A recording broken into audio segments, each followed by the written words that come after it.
Fateh is Sonu Sood's directorial debut, which showcases that his long experience in the industry has definitely taught him a lot about filmmaking. His ability to not only perform those action sequences but also direct them is really quite impressive.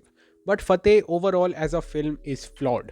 One of the things that's very refreshing about Fateh is the fact that Jacqueline Fernandez is not playing the dead lover of the protagonist in this film.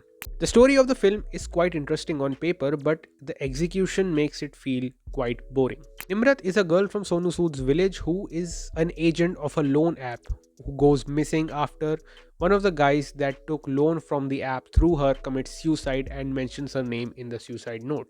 Fateh Singh, played by Sonu Sood, goes to Delhi in search of the girl, only to discover this deep interconnected web of cybercrime, ruled by the character of Mr. Nasiruddin Shah.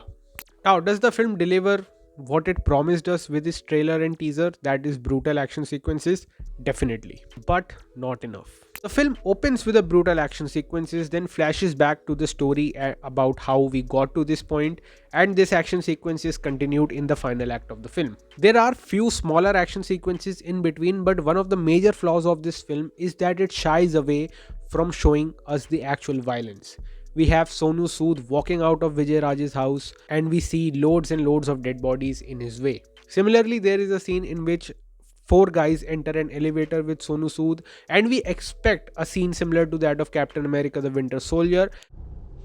Before we get started, does anyone want to get out? But unfortunately, the scene cuts and we see Sonu Sood walking out of the elevator with the guys already lying on the floor. Now, this type of scene in which the violence is not shown and we see the aftermath can work once but not twice, especially not in the elevator sequence. The second action scene of the film, which chronologically is the first one, establishes how Fateh Singh analyzes his surroundings and uses everyday objects as weapons. But again, that skill is not used in the film again.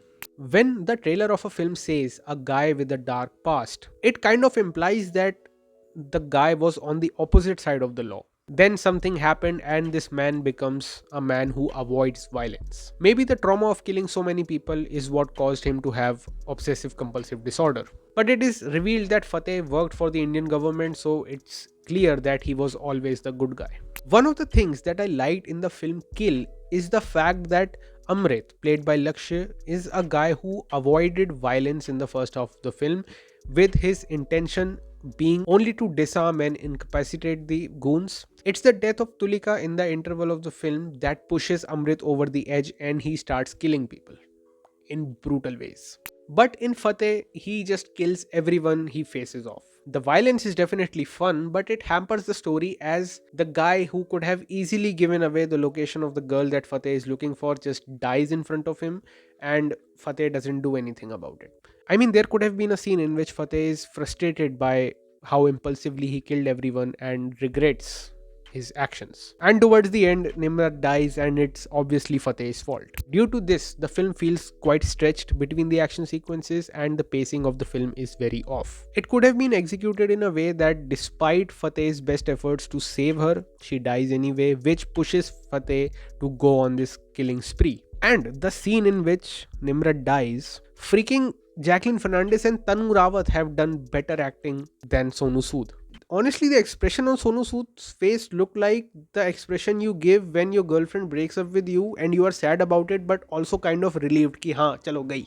Nasir Saab's character in the film was a total letdown for me. Now, I don't expect Nasiruddin Shah to play a physical threat to Sonu Sood, but he could have been a mastermind who traps Fateh and plays a lot of mind games, but that's just not the case in this film. His character is reduced to be an expository machine. There is a scene in which Nasir Saab's character explains to his assistant what he is going to do and how he is going to inject a malware in the banking system and take money out of people's accounts. And then the same exposition is given to Sonu Sood's character by Jacqueline Fernandez. So most of Nasir Saab's dialogues in this film are just exposition, and he spends the entire film in just one location. Vijay Raj's character, on the other hand, is more interesting and more menacing in this film. Now, I have talked about the negatives of the film. The only positive of this film is the action sequences. It delivers what it promises. brutal, bloody, well choreographed, fast paced action scenes. Now, you might easily figure out the inspiration behind all of those scenes, as most of them are straight up copied from John Wick, Monkey Man, and even Animal. But it's not a big issue for me in this case because the action flows, blood spurts out of people, and Sonu Sood looks like an absolute badass. It's just that the action scenes come so late in the film that there is a high chance that you might be exhausted. The film is a slow burn, but not necessarily in a good way. Film has some creative editing choices, but they range from smart to downright hilarious.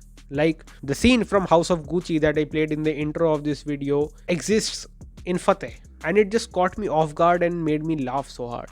Now, overall, Fateh is not a great film. It's not an out of the box film.